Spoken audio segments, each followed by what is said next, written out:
Hello YouTube, my name is Nero. Today we have some more Call of Duty Modern Warfare Remastered, and I have just finished watching Making Call of Duty World War II Part 1. So this of course was today's live stream over there on the official Call of Duty Facebook page, where they showed us a bunch of different aspects of how they started to put together Call of Duty World War II, had interviews with different people that were working on the campaign, so many different actors and voice actors, and of course they answered some of our fan questions regarding Call of Duty World War II. The only downside to this live stream, to which if you guys want to watch the full thing, I'll put a link to the VOD down there in the description.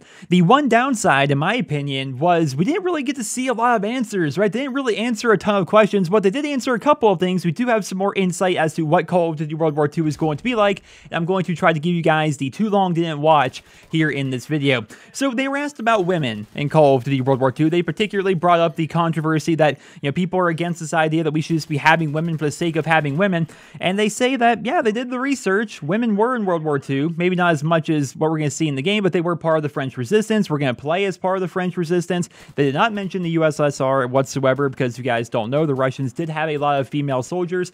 They didn't mention them whatsoever, but we do know that as the Americans, we are going to be fighting in Germany, and the Battle of Berlin, I mean, it was a decisive victory for the Soviet Union, so maybe they're going to throw in some Russian soldiers here and there. We're going to have to see, but yes, women will in fact be in Call of Duty World War II. They did not go too deep as to explaining why or anything like that. In fact, I'll just play the entire clip for you guys. You actually mentioned that there would be women characters in this game. Now, lots of fans have been asking whether or not that is historically accurate. What do you think about that? It is historically accurate. We knew that we'd have a challenge a little bit with diversity coming into this, but after doing a lot of research on, like the French Resistance, they had a lot of female fighters. So we have a French Resistance character, Rousseau, who leads one of the Paris resistance groups, and you actually get to play as her a little bit as well. But we have female characters and soldiers and multiplayer and in zombies and throughout the game.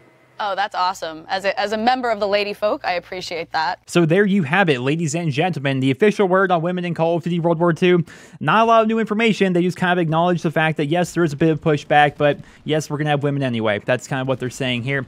Battle of the Bulge. Is it going to be in Call of Duty World War II? Yes, it is going to be. It's definitely going to be a feature, which is awesome because it's being the campaign. And as you guys know, they take levels from the campaign and use that as inspiration for levels in the multiplayer. So perhaps we're going to get a multiplayer level of that as well, which definitely sounds pretty interesting. They were asked what is the hardest part of making the game, to which their answer was balancing authenticity with also making a big cinematic blockbuster. They want the game to be an awesome experience, but they also want it to be as authentic as possible. Now, speaking of authenticity, I know this is something that a lot of people are kind of sensitive on, and this is something that people ask about quite a bit. They did not mention in this stream whatsoever anything about censorship on the part of the Nazis or anything like that, so we don't know. Chances are, guys, honestly, it's probably going to be censored. Like, women are going to be in the game. I personally have no problem with that, really whatsoever. I can understand why, from a historical accuracy standpoint, why people would be against that, but it doesn't really bother me all that much, you know, what gender the person is that I'm actually going to be fighting in the campaign or the multiplayer. It doesn't really bother me that much. But what does bother me, and what bothers a lot of other people,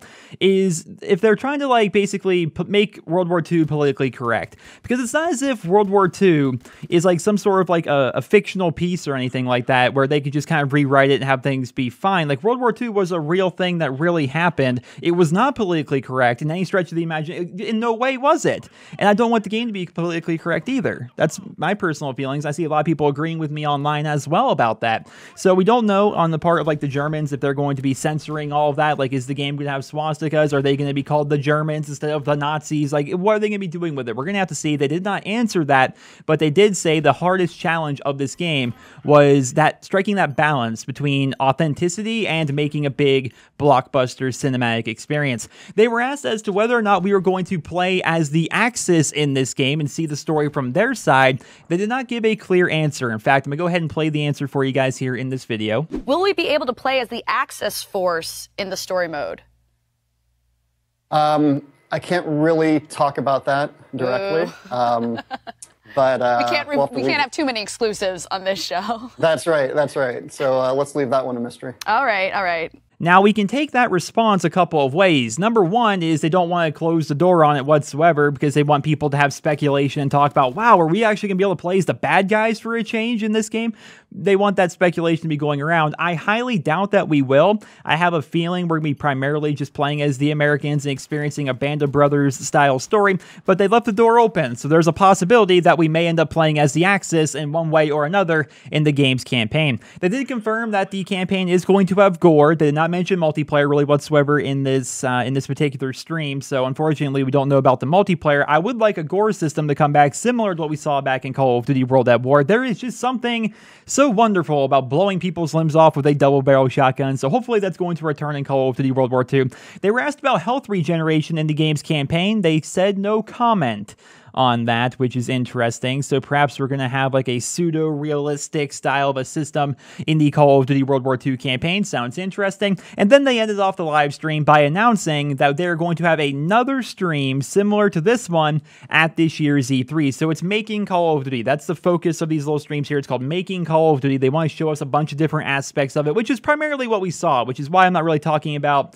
I'm talking primarily about the final 5 or 10 minutes of the live stream. The first 20 minutes was them just showing you, like, this is how we shoot things. This is motion capture. We're all excited about this game. Like, that's primarily what the live stream was. The next stream they're going to be doing is going to be at E3, where they are going to be able to actually show us the making of the multiplayer, which definitely sounds a lot more interesting to me, because I know how campaigns are made. You have voice actors, you have stories, you have motion capture, you have all that stuff, right? I would love to see how the multiplayer is made. How are the gun models being put together? What design philosophies are being implemented when putting together the multiplayer maps? I want to learn about that stuff, where we're going to be learning about it at E3. I'm very excited for that. And of course, at E3, Call of Duty World War II's multiplayer is going to be playable. Therefore, people are going to be there playing it. We're going to be seeing footage of it. We're going to see the guns. We're going to see the levels, the kill streaks. We're going to be seeing a lot of stuff at this year's E3, including how the game's multiplayer itself is actually going to be made, which I am very, very excited for. Well, ladies and gentlemen, that is pretty much all I have for you guys in this video. Unfortunately, a bit more short than I wanted it to be, but we did not really learn a whole lot